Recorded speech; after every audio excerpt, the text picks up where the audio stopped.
سوال پر بات کرنے والے ہیں جو ہر مسلمان کے دل میں کبھی نہ کبھی ضرور آتا ہے کہ رمضان کیوں منایا جاتا ہے اور روزے کیوں رکھے جاتے ہیں۔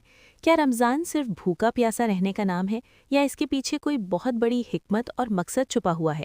اگر آج ہم نے رمضان کو صحیح معنوں میں سمجھ لیا تو یقین مانیے ہماری پوری زندگی بدل سکتی ہے۔ پیارے دوستو، رمضان کوئی عام مہینہ نہیں ہے، یہ اللہ تبارک و تعالیٰ کا چنا ہوا مہینہ ہے۔ اسی مہینے میں قرآن پاک نازل ہوا جو انسانیت کے لیے قیامت تک ہدایت ہے۔ قرآن صرف پڑھنے کی کتاب نہیں بلکہ جینے کا طریقہ ہے، سوچنے کا سلیقہ ہے اور مرنے کے بعد کی تیاری کا پورا نقشہ ہے۔ اسی وجہ سے رمضان کو ہدایت، رحمت اور برکت کا مہینہ کہا گیا۔ اب آئیے سمجھتے ہیں کہ رمضان کیوں منایا جاتا ہے۔ رمضان اس لیے منایا جاتا ہے تاکہ انسان اللہ کو یاد کرے، اپنی گناہوں کو پہچانے، اپنی غلطیوں کو مانے اور اللہ کی طرف سچے دل سے لوٹ آئے۔ یہ مہینہ انسان کو یہ یاد دلانے آتا ہے کہ یہ دنیا ہمیشہ رہنے کی جگہ نہیں ہے بلکہ ایک امتحان ہے۔ رمضان انسان کو روکتا ہے، جھنجھوڑتا ہے اور پوچھتا ہے، کیا تو صرف کھانے پینے کے لیے پیدا ہوا ہے؟ کیا تیری زندگی کا مقصد صرف دولت، شہرت اور چاہتے ہیں یا پھر تو اپنے رب کی رضا کے لیے بھی جی سکتا ہے؟ اور اب سب سے اہم سوال، اللہ تبارک و تعالیٰ نے روزے کیوں فرض کیے؟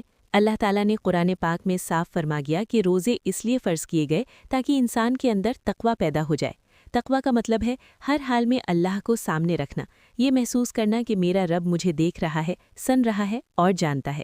روزہ انسان کی ٹریننگ کرتا ہے، یہ انسان کو سکھاتا ہے کہ تو ہر چیز کر سکتا ہے لیکن اللہ کے حکم پر رک بھی سکتا ہے۔ جب ایک مسلمان پورے دن حلال کھانا، حلال پانی اور حلال رشتے چھوڑ دیتا ہے صرف اللہ کے لیے، تو سوچو وہ حرام سے کیوں نہیں بچ سکتا۔ پیارے دوستو، روزہ صرف پیٹ کا نہیں ہوتا۔ اگر پیٹ بھوکا ہے لیکن زبان جھوٹ بول رہی ہے، اگر پیٹ بھوکا ہے لیکن آنکھیں حرام دیکھ رہی ہیں، اگر پیٹ بھوکا ہے لیکن دل میں نفرت، حسد اور غرور ہے، تو ایسا روزہ صرف تھکان ہے، عبادت نہیں۔ حقیقی روزہ وہ ہے جس میں انسان اپنے پورے وجود کو اللہ کے حوالے کر دے۔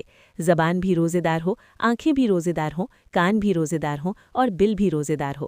رمضان کس لیے منایا جاتا ہے؟ تاکہ انسان صبر سیکھے، بھوک لگنے پر غصہ نہ کرے، پیاس لگنے پر جھگڑا نہ کرے، تکلیف میں کچھ عذاب کا شکر ادا کرے، کیونکہ صبر انسان کو مضبوط بناتا ہے۔ حضور اکرم صلی اللہ علیہ وسلم نے فرمایا کہ روزہ ڈھال ہے، یعنی روزہ انسان کو گناہوں سے اور جہنم کی آگ سے بچاتا ہے۔ پیارے دوستوں، رمضان کا مہینہ رحمت کا مہینہ ہے۔ اس مہینے میں اللہ تعالیٰ اپنے بندوں پر خاص رحمت نازل فرماتا ہے۔ جنت کے پیارے دوستو، رمضان کا مہینہ رحمت کا مہینہ ہے۔ اس مہینے میں اللہ تعالیٰ اپنے بندوں پر خاص رحمت نازل فرماتا ہے۔ جنت کے دروازے کھول دیے جاتے ہیں، جہنم کے دروازے بند کر دیے جاتے ہیں اور شیطانوں کو قید کر دیا جاتا ہے۔ اب ذرا سوچئے، جب شیطان قید ہے، ماحول نیکیوں کا ہے، رحمت برت رہی ہے، پھر بھی اگر کوئی انسان گناہ کرتا ہے تو وہ کس کا غلام ہے؟ وہ اپنے نفس کا غلام ہے۔ رمضان انسان کو اپنے نفس کو توڑنے آتا ہے۔ یہ سکھاتا ہے کہ ہر چاہت پوری کرنا ضروری نہیں، ہر خواہش ماننا مجبوری نہیں۔ رمضان غریبوں کا مہینہ بھی ہے۔ جب اپنی خود سے پیار رکھتا ہے تو اسے غریب کی اسی وجہ سے رمضان میں صدقات، زکوٰۃ اور غریبوں کی مدد کا ثواب کئی گنا بڑھا دیا جاتا ہے۔ پیارے دوستو، رمضان ہمیں اخلاق سکھاتا ہے، معاف کرنا، جھک جانا، غصہ پی جانا، کسی کو تکلیف نہ دینا، یہ سب رمضان کا پیغام ہے۔ رمضان کی راتیں بہت قیمتی ہوتی ہیں۔ ان راتوں میں دعائیں آسمانوں کو چیر دیتی ہیں۔ اللہ تعالیٰ ہر رات پکار کر فرماتا ہے کوئی معافی مانگنے والا کہ میں اسے معاف کر دوں؟ ہے کوئی دعا مانگنے والا کہ میں اس کی دعا قبول کروں؟ اور ان راتوں میں ایک رات ایسی ہے جو 1000 مہینوں سے افضل ہے۔ سوچو، اگر انسان صرف ایک رات کی ہدایت پالے تو اس کی زندگی بن سکتی ہے۔